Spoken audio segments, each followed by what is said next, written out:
எல்லாரும் என்ன பண்றாங்கன்னா கடையில இருந்து விலையல் வாங்கி அப்படியே கோவில்ல கொடுக்கும். ஆமா, அந்த மாதிரி பண்ணக்கூடாது. இந்த 3 கலர் விலையில் ஒண்ணு பச்சை, சிவப்பு, மஞ்சள், இந்த 3 ரகம் கொடுத்து மனமுருகி வேண்டின்னு வந்தாங்கன்னா அந்த கோவில தொட்டில் கட்டுறதுனா இன்னும் அது கட்டலாம். தொட்டில் கட்டிட்டு வரலாம். அடுத்த ஆடிக்குள்ள அவங்களுக்கு குழந்தை பிராப்தம் நிச்சயமாக கிடைக்கும். முதல் நாளை கொண்டு போய் கொடுத்துட்டு மறுநாள் அம்பாளை பார்க்க போறப்போ எங்களுக்கு விலையில் கிடைக்கும். அது நாங்க கொடுத்ததா கிடைக்குமான்றது கிடைக்க முடியாது. இப்ப அதெல்லாம் அப்படியே மாறி அப்படி கடையில வாங்கி கடையில இருந்து அப்படியே கொடுக்குறாங்க. அந்த மாதிரி கொடுக்கக்கூடாது. ஜனங்களுக்கு தெரியாது. நம்ம இப்ப எடுத்து சொன்னா அந்த தப்பு திருப்பி பண்ண நிச்சயமா. சக்தி விகடன் நேயர்களுக்கு அன்பு வணக்கம். காமாட்சி உபாசகி பிரசன்ன ஜோதிடர் டாக்டர் கீது வாட்ஸ் அவர்கள் நம்மளோட இருக்கிறாங்க. முதல்ல நம்ம அவங்கள வரவேற்போம். மேடம் வணக்கம். மேடம் நிறைய வீடியோக்கள் பேசியிருக்காங்க, நிறைய எளிமையான பரிகாரங்கள் சொல்லியிருக்காங்க. அது எல்லாத்தையுமே நான் தொகுத்து டிஸ்கிரிப்ஷனில் கொடுத்துருக்கேன். இதுக்கு முன்னாடி நீங்கள் மேடத்தோட வீடியோ பார்க்கல அப்படின்னு சொன்னால் அதில் போய் பாருங்கள். உங்களுக்கு ரொம்ப பயனுள்ள தகவல்கள்லாம் இருக்கும், சின்ன சின்ன எளிய பரிகாரங்கள்லாம் இருக்கும். அதில் நீங்கள் உங்களுக்கு தேவையான வீடியோக்களை பாருங்கள், உங்களுடைய கருத்துக்களையும் சொல்லுங்கள், மற்றவங்களோடையும் பகிர்ந்துக்குங்க. இப்போ இன்றைக்கி ஒரு முக்கியமான விஷயம் நான் மேடத்திட்ட கேட்கணும், பேசணும்னு ஆசைப்பட்றேன். மேடம், ஆடி மாதம் வந்தாலே நமக்கு ஆடிப்பூரம் அதுதான் நமக்கு நினைவுக்கு வரும். ஆடிப்பூரம் அப்படின்னாலே பொதுவாகவே ஆடி மாதம் ஃபுல்லாகவே அம்மன் கோயில்கள் எல்லாம் களை கட்ட தான் செய்யும். அதில் இந்த ஆடிப்பூரம் அப்படி என்ன விசேஷம்? ஆடிப்பூரம்னு அம்பாளுடைய நட்சத்திரம். அம்பாளுக்கு வளக்காப்பு பண்றதுன்னு ஒரு ஐதீகம். சரி. ஆண்டாளுக்கு ரொம்ப விசேஷம். ஆமா, ஆடிப்பூரம். ஆமா.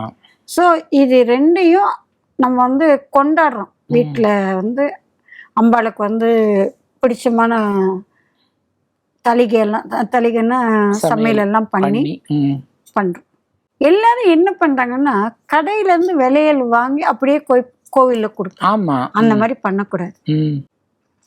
முதல் நாள் நம்ம ஆத்துல கொண்டாந்து வாங்கி நம்ம பூஜை அறையில வச்சு விளக்கேத்தி ஒரு கற்பூர தீபாராதனை கொடுத்து கொண்டு போய் கொடுக்கணும். அம்பாளுக்கு நீங்க கொடுக்க வேண்டிய விலைகள் பச்சை விரல், சிவப்பு விரல், ஒசத்தி. அது 1.5 டசன் கொடுக்கணும். 1 டசன் இல்லை, 1.5 டசன், 18. அதுல இருந்து நம்ம ஐயரா ஏதாவது 4 விலையில கொடுத்தாருன்னா வாங்கிக்கணும். இல்ல எனக்கு வச்சு கொடுங்கன்னு சொல்லி எல்லாம் கேட்கக்கூடாது. அது அம்பாளுடைய. சரி, நான் எங்களுக்கு அம்பாளுக்கும் கொடுக்கணும், அங்க வர சுமங்கலிகளும் கொடுக்கணும்னு தனியா வாங்கி கொடுத்துக்கோங்க. சரி, தனியா வாங்கி கொடுத்துக்கோங்க, வேண்டாம்னு சொல்லல. பட் அம்பாள் கிட்ட 1.5 டசன் அம்பாள் கிட்ட வச்சுக்கோங்க, பாக்கி 1.5 டசன் கொடுங்க, நான் வெளியில கொடுத்துக்கிறேன். அந்த மாதிரி பண்ணக்கூடாது. இப்போ இதுலயே இந்த விலையில் கொடுக்கறதுலயே நம்மளுடைய கோரிக்கை தீர்றதுக்கு ஒரு சில சூஷ்ம பரிகாரங்கள் இருக்கு. சூஷ்ம பரிகாரம் சொல்றது நம்ம நேர்களுக்கு உபயோகமா இருக்கும். எப்பவுமே விலையில் கொடுக்கறப்போ வெறும் விலையில் மாத்திரம் கொடுக்க கூடாது. அந்த சௌபாகிய திரவியங்களோட விலையில் கொடுக்கணும். சரி.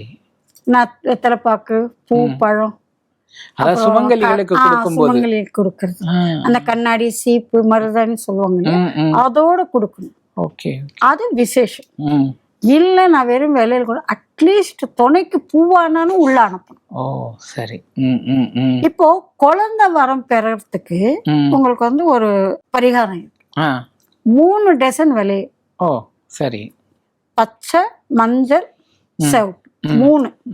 இந்த 3 டசன் விலையில அம்பாளுக்கு சௌபாகிய திரவியங்களோட கொடுத்துட்டு அதே டசன் விலையில உங்களுடைய சக்தியை பொறுத்து, அவ சக்தியை பொறுத்து 1 டசனை வாங்கி கொடுக்கறது மற்றவாளுக்கு, இல்ல ஒரு பாக்ஸ் வாங்கி கொடுக்குறது அவ வசதி. சரி. அது வெளியில விநியோகம். அப்படி முடியல, இது நான் அம்பாளுக்கு மாத்திரம் கொடுக்கதான் எனக்கு வசதி, ஓகே, அது மாத்திரம் போதும். இந்த 3 கலர் விலையில் ஒண்ணு பச்சை, சிவப்பு, மஞ்சள், இந்த 3 ரகம் கொடுத்து மனமுருகி வேண்டின்னு வந்தாங்கன்னா அந்த கோவில தொட்டில் கட்டுறதுனா இன்னும் அது கட்டலாம், தொட்டில் கட்டிட்டு வரலாம். அடுத்த ஆடிக்குள்ள அவங்களுக்கு குழந்தை பிராப்தம் நிச்சயமாக கிடைக்கும். இந்த 3 டேசன், பச்சை கலர் ஒரு டேசன், மஞ்சள் கலர் ஒரு டேசன், சிவப்பு, இந்த 36 விலைகளுக்குள்ளதான் சூஷ்மம் அடங்கும். சரி, புரியுது. உடையக்கூடாது, விலையில் உறைஞ்ச விலையில் கொடுக்க கூடாது, நல்லா பார்த்து கொடுக்கு. ஒரே இது மட்டும் கேட்டுக்கிறேன், இப்ப கண்ணாடி வளையல் தான் கொடுக்கணும். ஆமா, ரப்பர் எல்லாம் கொடுக்குறாங்களே, ரப்பர் பிளாஸ்டிக்ல எல்லாம் வளையல், அதெல்லாம் கொடுக்க கூடாது, கண்ணாடி வளையல் தான் கொடுக்கணும். ஆமா. திருமணம் ஆகாத பெண்களுக்கு திருமணம் நடைபெற 7 டசன் வளையல் வாங்கி கொடுக்கணும். 7 டசன் 7 விதமான வர்ணங்கள், ரிப்பீட்டட் ஆகக்கூடாது. புரியுது.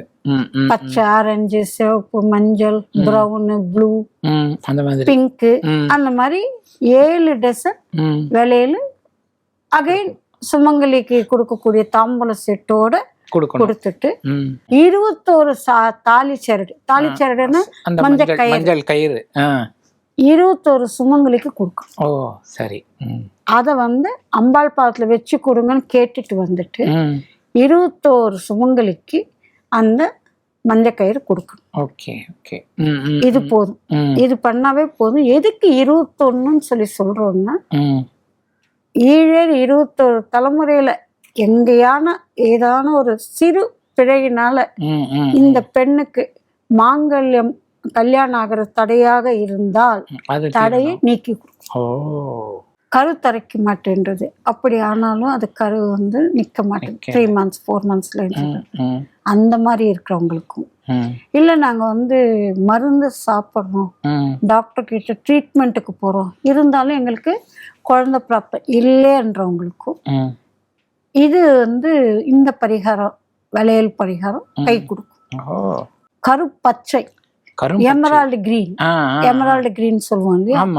எமரால்டு கிரீன் விலையில 3 டசன் அம்பாளுக்கு வாங்கி கொடுக்கணும். அதோட சேர்த்து எமரால்டு கிரீன்ல பட்டு பிளவுஸ் பீட் கொடுத்து அந்த சுமங்கலியோடைய பொருட்கள், மங்கள பொருட்கள் எல்லாம் கொடுத்து அதுல தாலி சரடும் வச்சு அம்பாளுக்கு கொடுத்துட்டு வந்தாங்கன்னா அடுத்த வருஷம் அவங்க வீட்டுல நிச்சயம் குழந்தை பிறக்கும். எய்தர் மெடிசன் மூலியமா பிறக்கும், இல்ல நேச்சுரலாவே.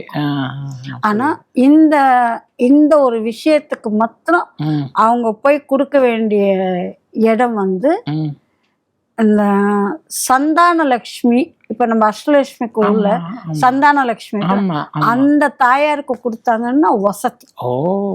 அப்படி இல்லைன்னா வீட்டுல அந்த சந்தான லட்சுமி போட்டோ வச்சு இந்த விலையில வச்சு பூஜை பண்ணிட்டு வீட்டுக்கு சுமங்கலிங்க வர சொல்லிட்டு 3 டசனுக்கோசம் 3 பேரை கூப்பிட்டு அவளுக்கு 3 பட்டு துணி வஸ்திரம் தான் கொடுக்கணும்.